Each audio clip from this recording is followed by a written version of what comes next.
Hello friends, आप Mukesh Goyal. I hope कि आप बहुत अच्छे हैं। और फ्रेंड्स, आरपीएससी यानी कि राजस्थान पब्लिक सर्विस कमीशन ने असिस्टेंट प्रोफेसर के लिए वैकेंसीज निकाली है।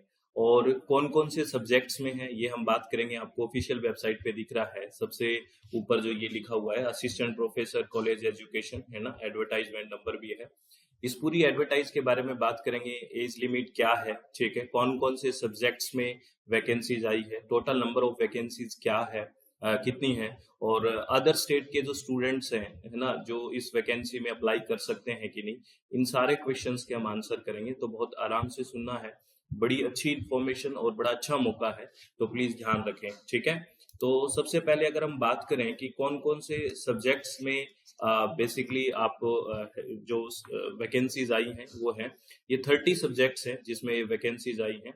और टोटल नंबर ऑफ जो पद हैं या वैकेंसीज हैं वो 574 है। सब्जेक्ट्स हैं 30 है, ठीक है, और 574 बेसिकली टोटल नंबर ऑफ जो वैकेंसीज है वो हैं। कौन कौन से ऐसे सब्जेक्ट्स हैं जिसमें आप बेसिकली अप्लाई कर सकते हैं।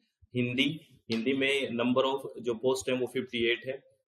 इंग्लिश, संस्कृत, उर्दू, ये सारे ऐसे 30 सब्जेक्ट्स हैं जिसमें वैकेंसी आई है।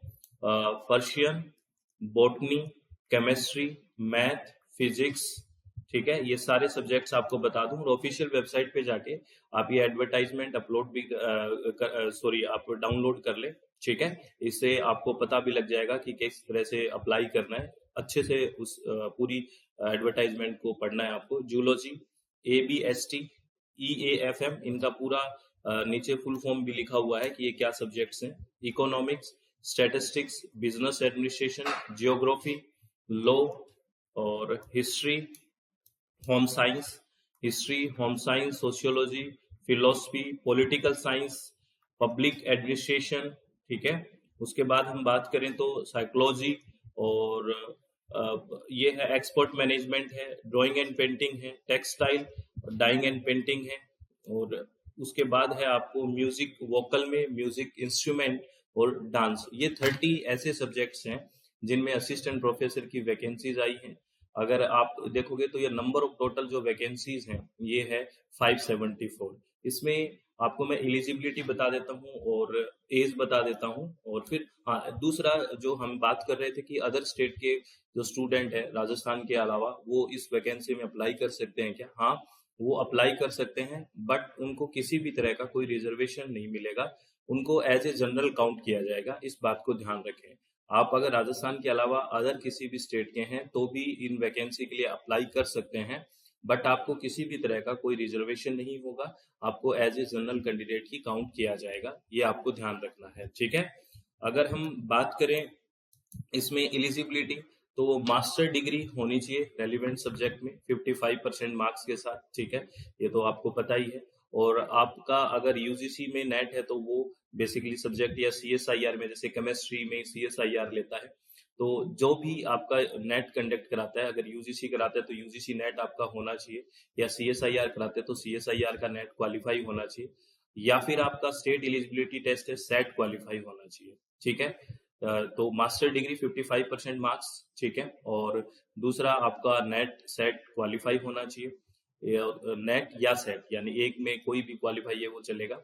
उसके बाद तीसरी, अगर PhD है और PhD में आपका जो रजिस्ट्रेशन है वो प्रायर 11 जुलाई 2009 है ना, 11 जुलाई 2009 से पहले का अगर रजिस्ट्रेशन है तो आपको एग्जेम्प्ट किया जाएगा, अगर आपका नेट क्वालिफाई नहीं है तो, है ना। उसके बाद में नहीं है, इसमें लिखा हुआ है candidate register for PhD programme prior to July 11 2009 shall be governed by the provision of them existing ordinance by law or regulation the institution awarding the degree such PhD candidate shall be exempted from the recruitment net set या select for appointment of assistant professor, ठीक है ना। ये आपको ध्यान रखना है, ठीक है। तो कई सारे स्टूडेंट ये बोलते हैं कि सर हमारी PhD है तो हम नेट नहीं है तो एलिजिबल हैं क्या, लेकिन हाँ, PhD आपका जो रजिस्ट्रेशन है ना, वो प्रायर 11 जुलाई 2009 से पहले का होना चाहिए, तब तो आप अगर नेट नहीं है तो आप बेसिकली दे सकते हैं ये एग्जाम या अप्लाई कर सकते हैं, ये ध्यान रखें। उसके बाद अगर हम एज की बात कर लेते हैं, है ना, आयु एज सीमा वही है, मिनिमम आपका 21 ईयर है और मैक्सिमम 40 ईयर है, एज ये है, ठीक है। और एग्जाम और रिलैक्सेशन दिया है 5 ईयर का, वो बेसिकली वहीं के कैंडिडेट के लिए है, राजस्थान के कैंडिडेट के लिए। जैसे अगर आप मेल कैंडिडेट है और बिलोंग करते हैं शेड्यूल कास्ट से या एसटी शेड्यूल ट्राइब से, और बीसी या फिर मोर बैकवर्ड क्लासेज है ना, इकोनॉमिकली वीकर सेक्शन से हैं और राजस्थान स्टेट से हैं, तो 5 ईयर का आपको एक्सटेंशन दिया जाएगा, यानी कि 45 ईयर मैक्सिमम हो जाएगा। और वुमेन कैंडिडेट है जो जनरल कैटेगरी से भी हो, लेकिन वुमेन कैंडिडेट के अलग से 5 साल रखे गए हैं, तो वुमेन कैंडिडेट कोई भी है उनके लिए 45 ईयर रहेगा। और women candidate belong to the schedule caste है, शेड्यूल ट्राइब्स है, उनके लिए 10 ईयर्स का रखा गया है, यानी कि वो 50 ईयर तक दे सकती है। और वुमेन जो विडो एंड डाइवर्स है, डाइवर्स वुमेन है, उनके लिए किसी भी तरह की अपर एज नहीं रखी गई है, नो अपर एज लिमिट, ये आपको ध्यान रखना है, ठीक है। तो ये एज की बात होगी और क्वालिफिकेशन की भी हमने बात कर ली थी, ठीक है। इसके बाद आपको जो ध्यान रखनी है वो बेसिकली ये परीक्षा या एग्जाम कब होने की संभावना है, जो डेट दी है ये 1 दिसंबर 2025 से लेके 24 दिसंबर 2025, यानी कि 1 दिसंबर 2025 से लेके 24 दिसंबर 2025 तक ये एग्जाम होने की डेट दी गई है। और फॉर्म फिलअप करने की डेट जो है वो बेसिकली क्या है, 20 तारीख, यानी कि आज से स्टार्ट हो रहा है 20 सितंबर 2025 से। और इसका बेसिकली जो एग्जाम भरने की डेट है वो 19 अक्टूबर तक है ना, 19/10/2025 तक, तो टाइम तो काफी दिया है। और आप अभी से ही बेसिकली एग्जाम में अप्लाई करते हैं, बाद में वेबसाइट्स वगैरह के इश्यूज हो जाते हैं तो ये सारे आपको डेट बता दिया कि कब से कब आप आवेदन कर सकते हो, है ना। 20 सितंबर से, यानी कि आज से स्टार्ट करके आप कब तक कर सकते हो, 19 अक्टूबर तक आप अप्लाई कर सकते हो। आपका एग्जाम होगा वो होगा बेसिकली 1 दिसंबर 2025 से लेके 24 दिसंबर 2025। डिफरेंट सब्जेक्ट्स में कौन कौन से 30 सब्जेक्ट्स हैं जिसमें वैकेंसी है वो बात कर ली, एज लिमिट की बात कर ली, क्वालिफिकेशन की बात कर ली, ये सब आपको ध्यान रखना है। और आप ऑफिशियल वेबसाइट पे ही जाके आप अपना बेसिकली सारा ये एडवर्टाइजमेंट है ना डाउनलोड कर लें और अच्छे से अप्लाई करें, है ना। और आपको अगेन मैं ऑफिशियल वेबसाइट पे विजिट करा देता हूँ, ये है, और ऊपर ये एडवर्टाइजमेंट दी गई है, ठीक है, ये ध्यान रखें आप। तो और एक इन्फॉर्मेशन मैं आपको फिर दे देता हूँ फ्रेंड्स की अपनी वेबसाइट है, दैट इज www.swmg.in, और प्ले स्टोर में अपनी मोबाइल ऐप है, दैट इज SWMG, और स्क्रीन पे आपको कॉन्टैक्ट नंबर भी दिख रहे हैं। हम यूजीसी नेट का कंप्लीट पेपर 1 पढ़ते हैं, जिसमें लाइव सेशन भी है और लाइव प्लस रिकॉर्डेड बैच भी है।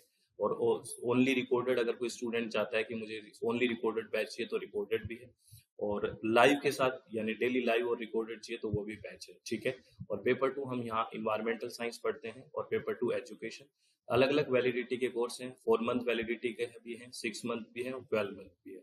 जो आप विलिंग हो आप ज्वाइन कर सकते हैं। और आप अपने चित्त को शांत रखें, खुश रहें, किसी भी तरह की टेंशन ना लें, आराम से तैयारी करें। और ये बड़ा अच्छा एक मेरे हिसाब से आपके लिए मौका है, और इस मौके का भरपूर फायदा उठाएं और अच्छे से तैयारी करें। अभी टाइम भी है और अच्छे से, बिल्कुल अच्छी पोस्ट है भाई असिस्टेंट प्रोफेसर की। तो जो स्टूडेंट ये बोलते हैं कि नेट के बाद क्या करेंगे, देखो वैकेंसीज तो आ ही रही हैं, तो अगर क्वालिफाई ही नहीं है तो आप क्या करोगे, ठीक है ना। तो क्वालिफाई करना, और इसकी जो बेसिकली वैलिडिटी है वो जीवन पर्यंत है ना, लाइफ टाइम है, एक बार ही करना है तो क्यों नहीं करना चाहिए। तो ये सब भ्रांतियां हैं और एक दूसरे को मिसगाइड करने का तरीका होता है। आप आराम से जो चीज कर रहे हैं वो करते रहिए और सब बढ़िया है। और अब हार्ड वर्क तो होता ही है, देखो स्मार्ट वर्क, हार्ड वर्क, ये तो चलेगा ही। तो ऑल द वेरी बेस्ट, बहुत बहुत धन्यवाद, thank you, thanks a lot friends.